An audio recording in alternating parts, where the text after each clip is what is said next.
আসসালামু আলাইকুম বন্ধুরা, সবাই কেমন আছেন? তো আশা করি সবাই অনেক ভালো আছেন। তো আজকে সন্ধ্যাবেলা মন চাচ্ছিল কিছু খাই। তো আমার হাজব্যান্ড আমাকে জিজ্ঞেস করলো, তা আমি বলছি বেগুনি খাবো।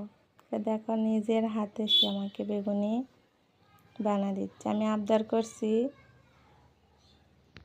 সে নিজে বাড়িতে বেগুন ছিল না, বাজারের থেকে রাত্রেবেলায় বেগুন কিনে নিয়ে আসে এতে ধুয়ে পাকলা তারপরে আমার জন্য বেগুনি চপ করার জন্য সব কিছু রেডি করতেছে। তো যাই হোক, অনেকটাই ভালো লাগতেছে। আমাকে বলতেছে তোমাকে কিছুই করা লাগবে না, আজকে সব কিছু আমি তোমাকে বানিয়ে খিলাবো।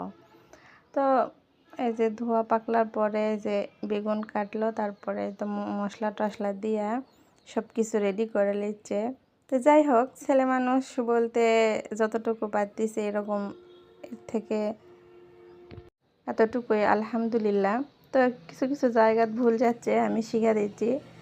তো আমাকে জীবনের প্রথম আমার হাজব্যান্ড আমাকে যে কিছু বানা খাওয়ালো। যাই হোক আলহামদুলিল্লাহ। তো অনেক সুন্দর করে ভাজছে, অনেক সুন্দর হয়েছে, কিন্তু আরেকটু মোটা হওয়া লাগতো। তো যাই হোক, যতটুকু করছে আলহামদুলিল্লাহ, আল্লাহর কাছে শুকুর, অনেক ভালো লাগছে। আপনাদের কাছে কেমন লেগেছে সবাই কমেন্টে বলবেন। আল্লাহ।